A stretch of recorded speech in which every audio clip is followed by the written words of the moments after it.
Assalamualaikum warahmatullahi wabarakatuh. Perkenalkan kami dari kelompok 4 akan mempresentasikan mengenai penerapan PPh pasal 23 pada PT Solusi Indojaya.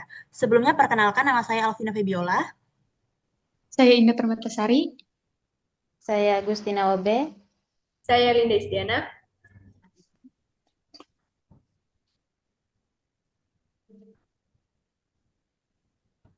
Oke, di sini saya akan menjelaskan tentang perhitungan pajak.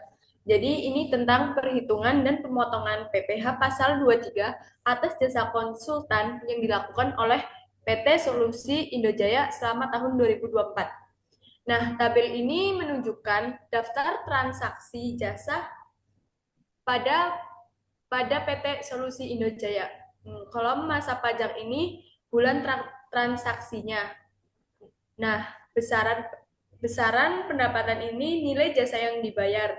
PPh pasal 23 ini pajak yang dipotong tarifnya itu 2%. Nah, berikutnya ini tanggal bukti potong pajaknya. Contohnya, misal pada bulan Februari ini besar pendapatannya itu 32.500.000. Nah, kena potongan 2% jadinya 650. Begitupun seterusnya sampai besaran pendapatannya itu 2.880.050.000 dan PPh 23-nya itu 5.761. Selanjutnya ini berdasarkan penjelasan mengenai perhitungan PPh pasal 23, yaitu pada tahun 2024 bulan Januari, PT Solusi Indojaya harus membayar jasa konsultan dengan nomor invoice INF strip KKP garing I garing 0001 dari vendor KKP Wijaya dan rekan sebesar 50 juta. Perhitungan PPh pasal 23 atas jasa konsultan itu 50 juta dikali 2%, hasilnya itu 1 juta. PT Solusi Indojaya wajib memotong PPh pasal 23 sebesar 1 juta, sehingga yang dibayarkan PT Solusi Indojaya yaitu 50 juta dikurangi 1 juta, jadi hasilnya itu 49 juta.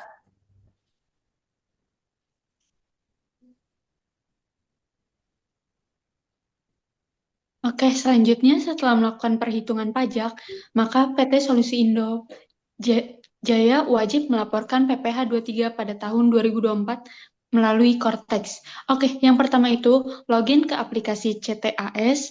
Nah, setelah login, maka menggunakan akun PIC yang telah terdaftar dan memiliki akses resmi. Nah, di sini yang kedua itu mempersonet akun wajib pajak. Lakukan impersonate ke akun wajib pajak untuk membuat bukti potong atas nama badan usaha atau perusahaan yang bersangkutan.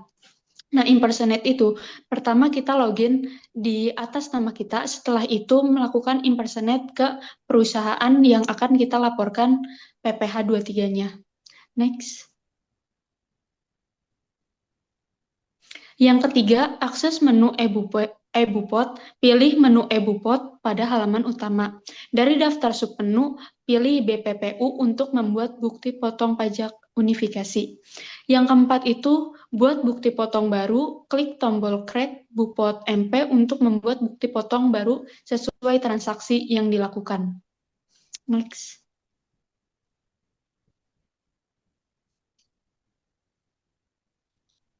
Nah, di sini lengkapi seluruh informasi yang diminta dalam formulir eBupot dengan data yang akurat, seperti informasi umum, masa pajak, status, NPWP, nama, NITKU. Nah, pajak penghasilan atau objek pajak, jenis pajak, dan lain-lain.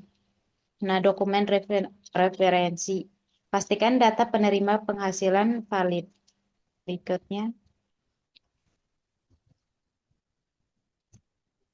Di sini ada submit dan terbitkan. Yang pertama itu klik tombol submit untuk menyimpan bukti potong.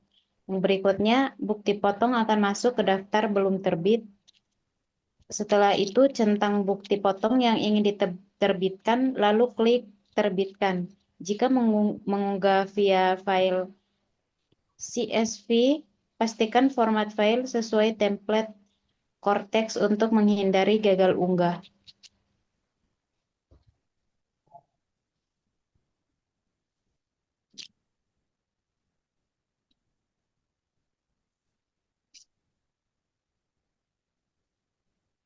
Nah, di slide ini saya akan menjelaskan mengenai cara lapor PPH unifikasi di Cortex. Setelah seluruh bukti potong selesai dibuat oleh sistem Cortex, maka kita bisa lanjut ke tahap pelaporan masa PPH unifikasi. Berikut langkah-langkahnya. Langkah pertama yaitu login ke aplikasi CTAS. Kita harus menggunakan akun Person in Charge PIC yang sudah terdaftar dan memiliki otorisasi supaya bisa mengakses menu pelaporan pajak. Kemudian langkah yang kedua, masuk ke menu SPT.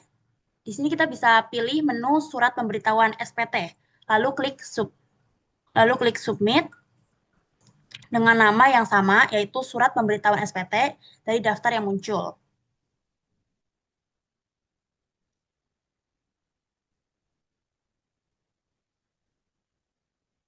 Selanjutnya, yang ketiga, kita masuk ke langkah yaitu membuat konsep SPT baru.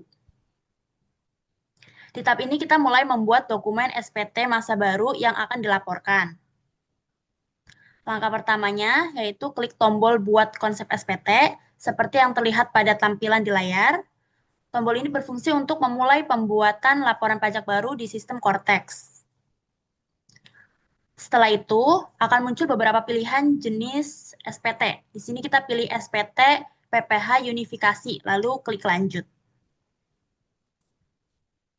Selanjutnya, saya di sini akan menjelaskan tentang periode dan tahun pajak. Nah, pilihan periode dan tahun pajak yang akan dilaporkan contohnya itu Januari, lalu diklik fitur selanjutnya. Kan ada tuh contohnya di slide. Nah, dan selanjutnya pilih jenis SPT. Tentukan jenis SPT normal atau pembetulan.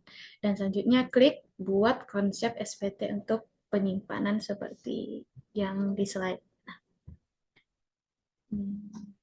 Selanjutnya. Nah, kok nggak bisa?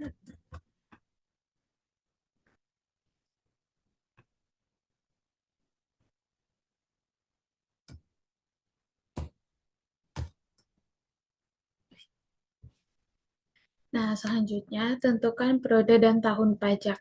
Pilihan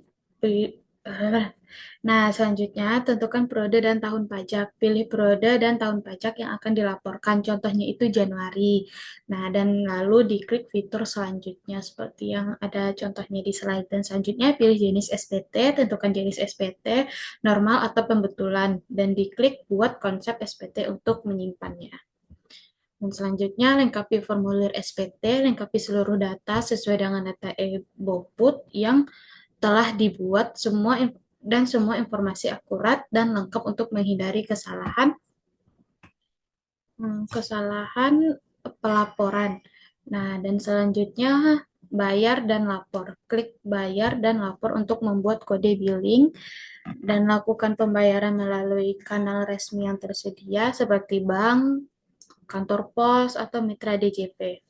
Nah, dan selanjutnya setelah pembayaran berhasil, SPT akan otomatis terlapor. Begitu.